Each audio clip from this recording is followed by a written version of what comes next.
kwamba hiyo topic yenye umeona hapo imekuwa interesting, na leo nataka tufanye kitu tofauti sana. Na kwa sababu ni live, labda kuanza hii video itachukua labda kama dakika 5 ama dakika 3 kabla tuanze the main topic, kwa sababu hii ni live na lazima ningoje watu wenye naongelesha. Anyway, naona watu wanazidi kuingia. Wale wenye mnaingia asanteni sana na karibuni kwa channel yetu Keym Explains. Now, ushaijiuliza ni kwa nini maskini huwa anazidi kuwa maskini, lakini tajiri huwa anazidi kuwa tajiri? Now, let me ask that question in a different perspective. Ushaiona ama ukarealize kwamba zile familia za watu matajiri huwa wana remain kuwa matajiri, that kutoka babu mpaka mjukuu ni matajiri wote. Kila mtu akona kitu yenye anaweza ita yake, akona nyumba nzuri, akona gari nzuri, akona familia nzuri yenye imesimama bila mateso yoyote.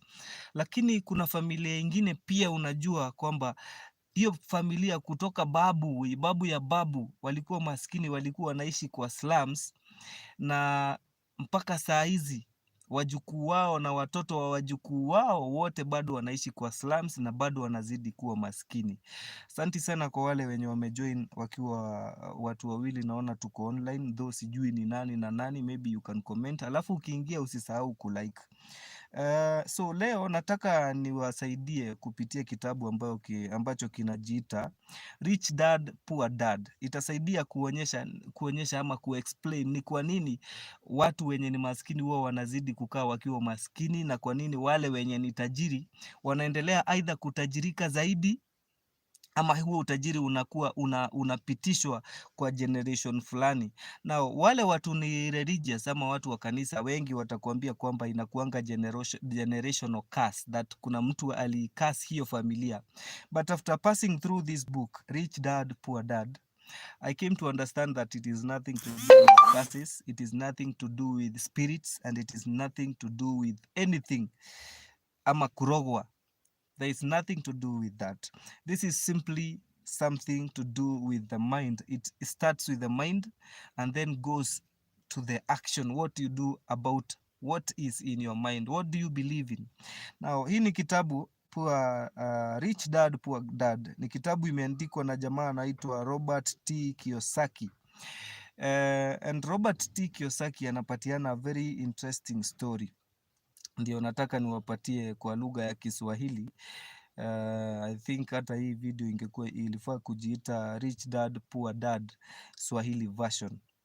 So kuanzia nataka tuanzie na introduction ambayo ndio very much important, na ndio nimecategorize kama part 1. I think most of you will find this story very interesting. Na Kiyosaki anasema kwamba yeye alilelewa kwa familia ambayo ilikuwa na baba wawili.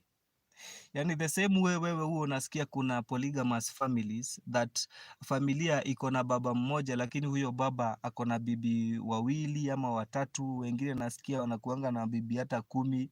Yeye alizaliwa kwa familia ambayo kulikuwa na baba wawili. I don't know what happened, sijasoma hii kitabu into details, lakini introduction inasema alikuwa na baba wawili. I will continue to tell you as we go on with part 2, part 3 na hizo vitu zingine zenye zinaendelea. So huyu jamaa baada ya kuzaliwa kwa familia yenye iko na baba wawili, baba mmoja alikuwa tajiri na huyo baba mwingine alikuwa masikini. Now, huyu tajiri okay, wacha niache kusema huyu tajiri ama huyu maskini, niseme tu baba mmoja alikuwa highly educated. Alikuwa na elimu ya hali ya juu sana, kwa sababu alikuwa na PhD na alikuwa amemaliza degree yenye watu husoma na 4 years. Yeye alifanya na 2 years kwa sababu ya vile alikuwa na werevu ama urahisi wa kuelewa mambo. Yeye alifanya degree na 2 years yenye watu wanafanya na 4 years. Then after hapo akaingia mahali kunaitwa Stanford University, then University of Chicago na Northwestern University kufanya advanced degrees ama kuendeleza masomo yake. Na huyo ni baba mmoja. Huyo baba mwingine hakumaliza hata class 8. How interesting. Now between the two fathers, nani tajiri nani maskini? But before we go to that, kujua nani tajiri nani maskini, wacha tuendelee na hii story kidogo.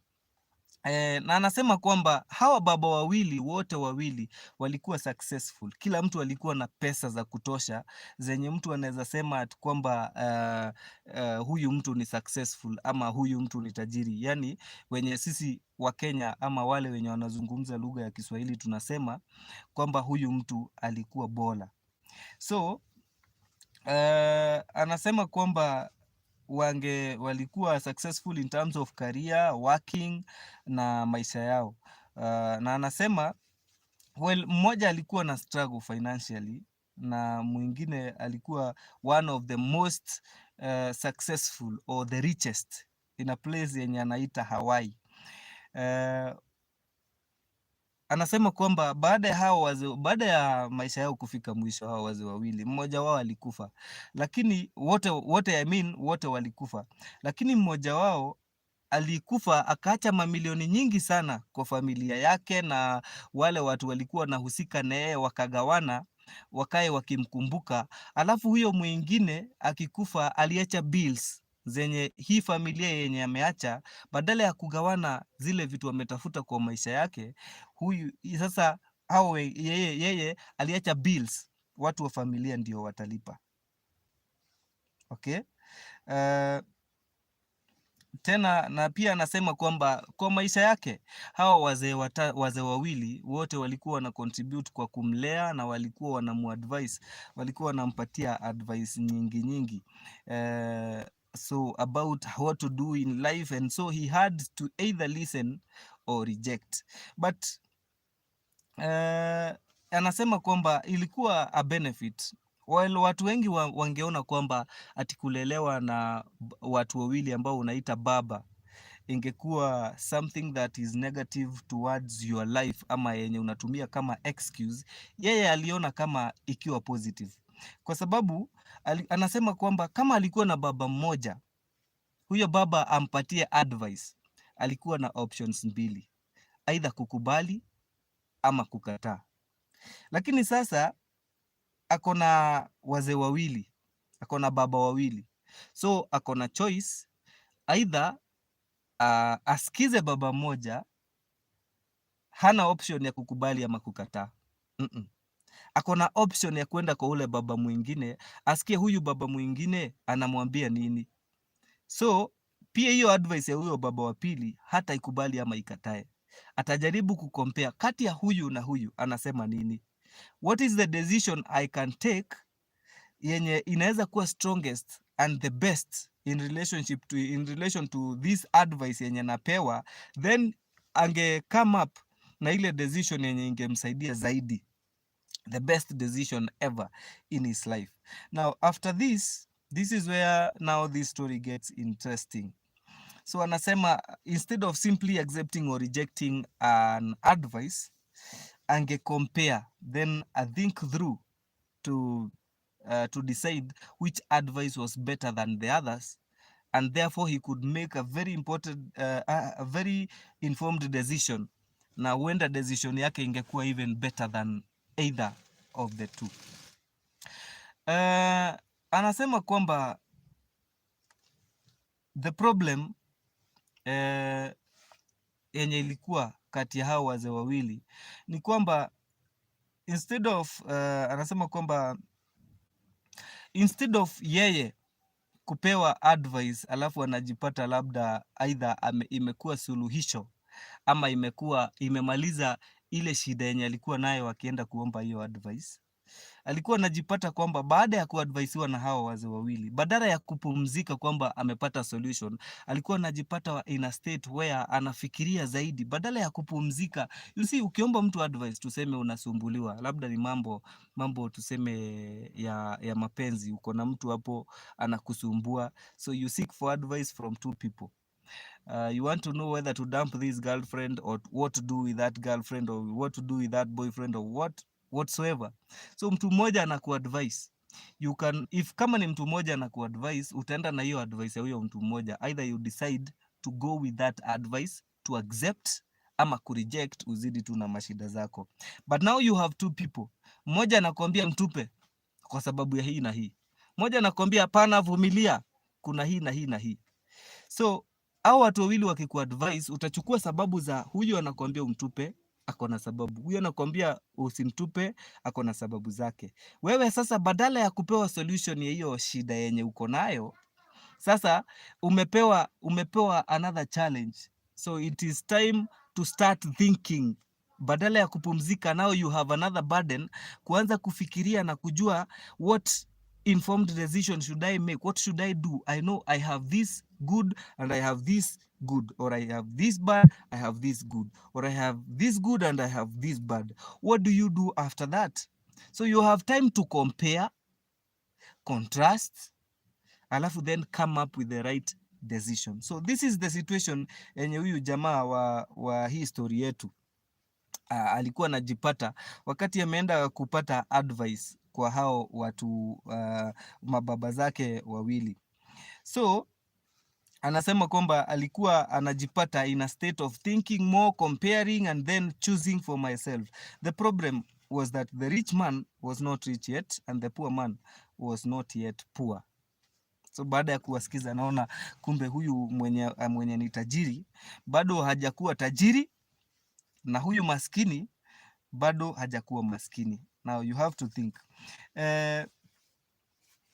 Anasema kwamba wote wawili wakati walikuwa wanaanza career zao ama walikuwa wana decide ni nini wanataka kufanya in life, walikuwa wanajipata wakistruggle in terms of money and family. But in that struggle walikuwa tofauti sana. Their way of thinking was very different. Remember the topic to this is rich dad, poor dad. Why? And the theme of this, the important question that we want to answer in this video is, kwa nini familia za watu maskini huwa zinazidi tu kuwa maskini? Inakuwa ni kama generational curse. Ati babu ni maskini, babu yake alikuwa maskini, babako ni maskini, wewe ni maskini, na ile direction watoto wako wanaenda bado watakuwa maskini. Ni kwa nini? That is the question we are trying to answer, and we are looking into this book yenye inajiita Rich Dad Poor Dad. So tumefika mahali tunaambiwa kwamba hao watu wote wakati walikuwa wanaanza maisha walikuwa wana struggle about how to get good money and to get good family, na wote walikuwa na different ways of thinking. So what was the difference? For example, dad mmoja anasema kwamba the love of money is the root of all evils. So kupenda pesa ndio chanzo cha udhaifu wote. I mean, evil, all evils tunaweza sema, yani ushetani wote ndio chanzo cha ushetani.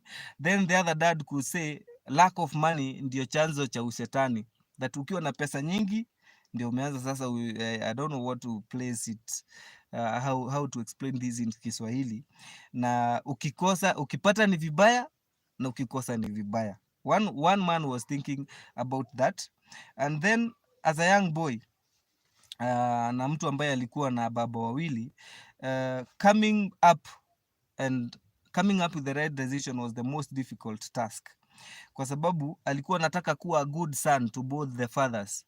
Alikuwa anataka akuwe good son to the rich father and a good son to the poor father, so asionekane ni kama ana lean kwa baba mmoja, because both of them after all ni baba yako.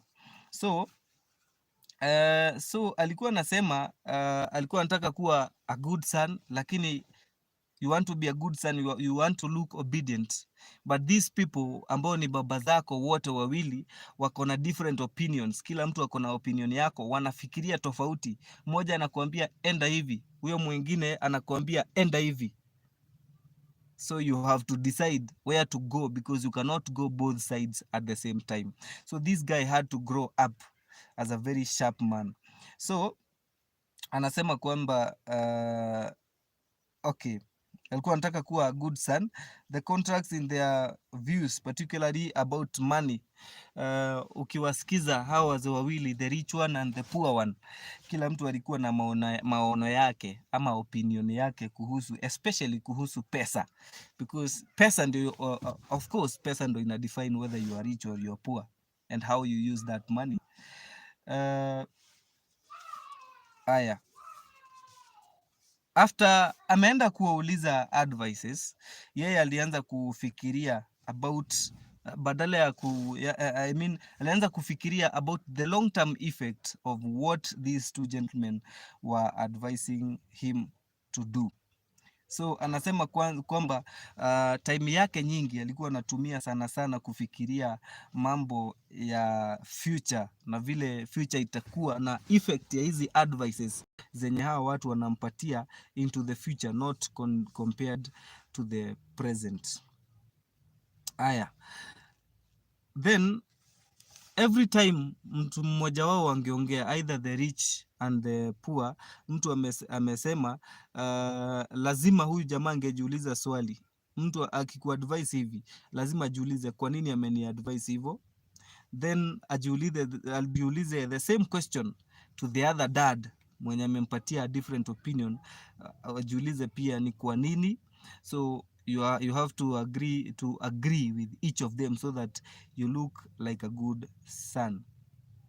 Aya, then after kuangalia aliona kwamba one of the reasons why the rich people, why maskini anazidi kuwa maskini na tajiri anazidi kuwa tajiri, and the middle class wanazidi kuwa watu wa madeni, unaishi na madeni, ni kuhusu how vile sisi huwa tunafunzwa kuhusu pesa, because yeye anaamini lessons za kuhusu pesa na vile pesa huwa zinamanejiwa, ni nini pesa zinafaa kufanya, ni nini unafaa kufanya na pesa, zinafaa kuwa taught by the parents. Okay, huyu jamaa anasema kwamba there is the big difference that is there between poor men and the rich men is the story behind money, or it is money. And you might be having a lot of money but you're still poor. You might be having nothing but you uonekane ni kama uko rich. So akakame up to a conclusion that most of the reason as to why, the basic reason why people wanakuanga maskini ama wanakuwa tajiri ni hii kitu yenye inaitwa pesa. Na hii lesson, what you know about this money is very important according to this guy. Anasema kwamba the lessons about the subject of money is not taught in school, huwa inafunzwa na mzazi. Mzazi ndiye anafaa kufunza mtoto. So what can anajiuliza maswali. Wakati mtu maskini ana advise mtoto wake aende shule, yet shule haiendi kufunza mtu kuhusu the beliefs about money ama vile pesa inafaa kuwa managed, ni nini maskini anaambia mtoto wake na ni nini tajiri anaambia mtoto wake? Because wote wawili wanamwambia stay in school and study hard. So why stay in school and study hard?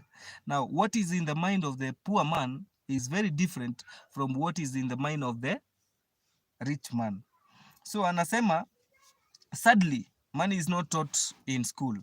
Schools focus on scholarship, professional skills, but not financial skills. Wakufunzi kuhusu pesa. So I was struggling, anasema ama naendelea, anasema kwamba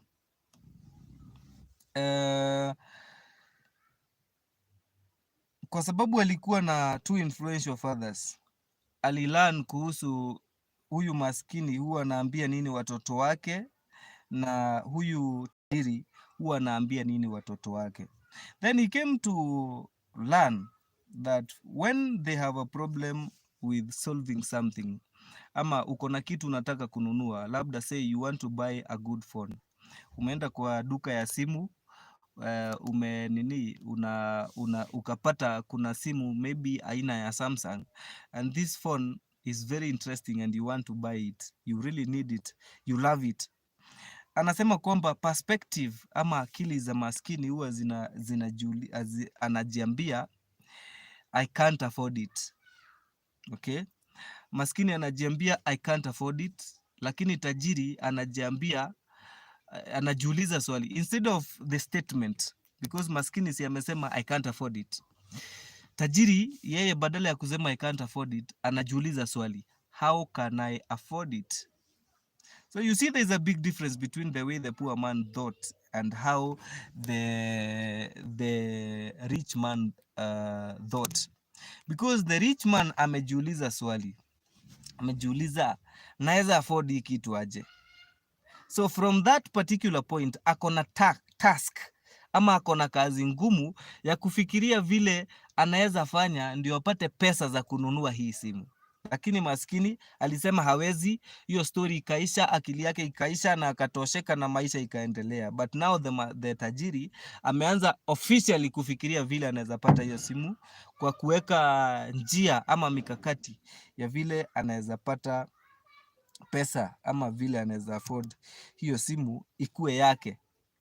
So that is question number 1, that the poor people, how they think and why they don't get